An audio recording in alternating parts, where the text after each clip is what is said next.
Can an Italian-Japanese plumber from Brooklyn, Opio possibly have something to teach us about hope in 2020?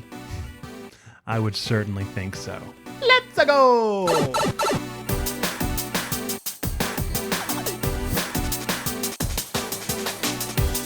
Good morning, nerds. I am Nathan, your nerd pastor here at Checkpoint Church. I am so glad that you are here with us for our final video of Hope Week. We are so glad that you've joined us for all 5 of these videos, or for one of these videos, whether this is your first, second, or 5th. We're just thankful that you have gone with us on this journey through hope. Next week, we'll be back Monday with peace, but before that, we actually have a blog coming out on our website. That's checkpointchurch.com/blog, and you can check that out there on Sunday. If you prefer the video thing, that's perfectly fine. We'll be back on Monday with peace as well. And folks, before we get into this video, I want to just take a quick second and shout out another of our friends. If you aren't familiar with Crossfire Faith Plus Gaming, they are putting out a video devotional series every week in Advent, so one a week on Wednesdays, and believe it or not, they actually talked about pretty much the exact same thing we're going to talk about today, just with a different scripture and different application. I'm going to throw to them, and I think it's right here. Should take you to that video, a card to that video. If you are on Facebook, I'm going to tag it down in the comment section down below. Check them out. They're great guys. Let's get started with our scripture. As usual, I'm going to be reading from the NRSV. That's just my preferred translation. Whatever you like to read from, please do, but it will be on screen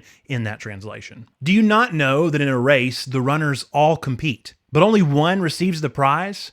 Run in such a way that you may win it. Athletes exercise self-control in all things. They do it to receive a perishable wreath, but we an imperishable one. So I do not run aimlessly, nor do I box as though beating the air, but I punish my body and enslave it, so that after proclaiming the others, I myself should not be disqualified. Do I really have to explain who this one is? Come on. It's the 35th anniversary of our favorite toilet cleaning boy, Mario, who is the mascot, or at least one of the mascots, for one of the most famous video game companies in the world, Nintendo. Come on, you guys know who this is. Super Mario Brothers 35th anniversary. And so Nintendo has been pulling out all the stops, doing a lot of really fun stuff with Mario and with Pokemon and all the things in between. In fact, one of those things, Nintendo debuted a time release game called Super Mario Bros. 35, in which you compete with a bunch of other players against the original Super Mario Bros. Game. 35 players exactly, hence the name of the game. Here's the thing about Super Mario Bros. 35, though. For me, it just kind of defeats the purpose of Mario. As we kind of expand our thinking on this, I'm sure most of our minds goes to kind of the age-old joke, as pointed out by David and Russ in their video. Every single game, the same thing happens, and we all make jokes about it in the gaming world. The princess is always captured, she's always kidnapped, and she's always in the other castle. The joke of Mario is that Princess Peach, or Pauline, whatever, is always in the next castle. You fight so hard, you run so fast, you grab all the right shells at the right time, you do all the right things, and it's Toad. Toad's sitting there waiting on you. The princess is in another castle. Now, like Russ and David kind of say, this could just be an argument for the tenacity that Mario has. He just keeps on going and going and going and progressing and pushing forward. He's been running for 35 years just to get this princess saved from that mean old Koopa. But maybe we could pause and ask ourselves, why is Mario running? Everyone always says how Mario run, but nobody ever asks why. Before we get into that, let's take a look again at what Paul was talking about in 1 Corinthians. So this chapter actually begins with Paul making an argument about it being right that he might get some physical goodies from his ministry. Good food, financial compensation, a nice place to sleep, the list goes on. Paul kind of makes this declaration that he's done enough to earn all of this. He certainly has a right to get paid for the things that he does, but he doesn't demand it. In fact, he even discourages giving him things because he doesn't want to get paid or feel like he's getting paid for sharing the gospel, which is freely given. Aside from being a thought that should give prosperity preachers pause, why is this? Why is Paul saying this? Remember that Paul is speaking to the early church. He's speaking to Christians here. He's not just saying this for his own edification, but instead he's trying to give an idea of what the ministerial life should look like. In my personal reading of the Bible, whenever we get the Great Commission, that's not just to the 12 disciples, that's to everybody. So as soon as you're baptized and consider yourself a Christian, you're a minister. So I think what Paul is doing here is he's looking at a bunch of would-be ministers, and he's saying, here's how to live as Christians and to share this ministry.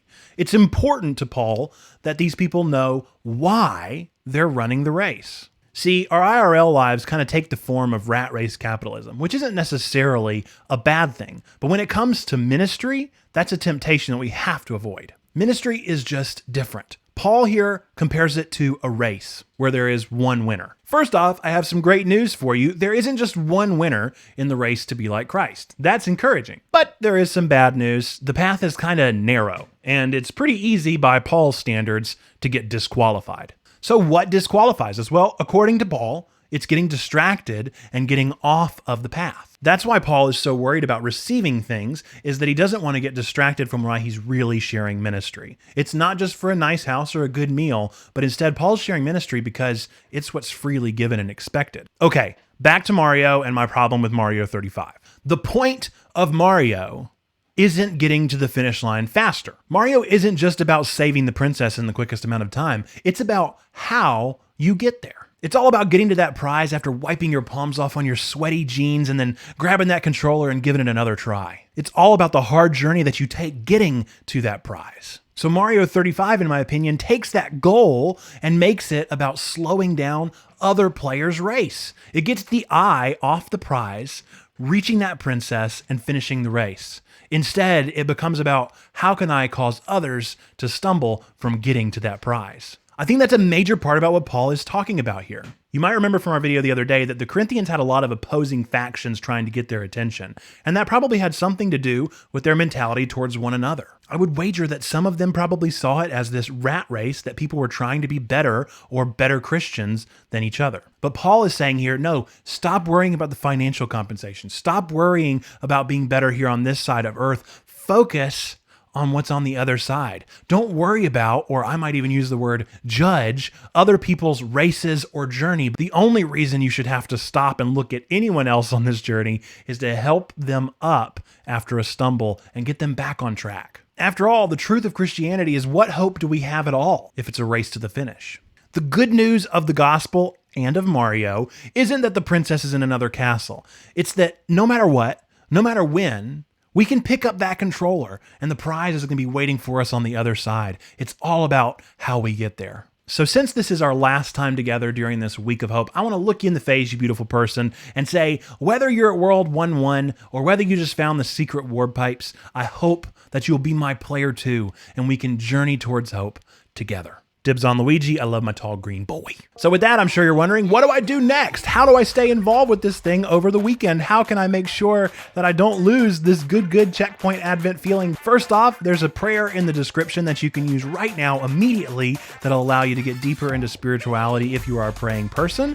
If you want to get deeper into this thing with notes and with 3 good things, journaling, and tomorrow on Saturday, a Sabbath exercise, then feel free to download that guidebook, which is also in the description down below. If you want to continue this conversation over the weekend, feel free to join our Discord, also linked down below. And we also have a podcast that comes out on Fridays that we record on Thursdays. So we should have a new episode of that dropping probably like right now. With that, folks, we got to put Mario up on this tree. It's-a me. Thank you again for watching this video and for keeping with us this week as we've continued to journey into hope. I look forward to seeing you next Monday for a new episode. Same time, same place. We're going to start talking about peace. Who are we going to be talking about? I guess you'll just have to watch, find out. With that, I hope that you have a ridiculously good weekend, and I cannot wait to see you again. Until next time, bye-bye.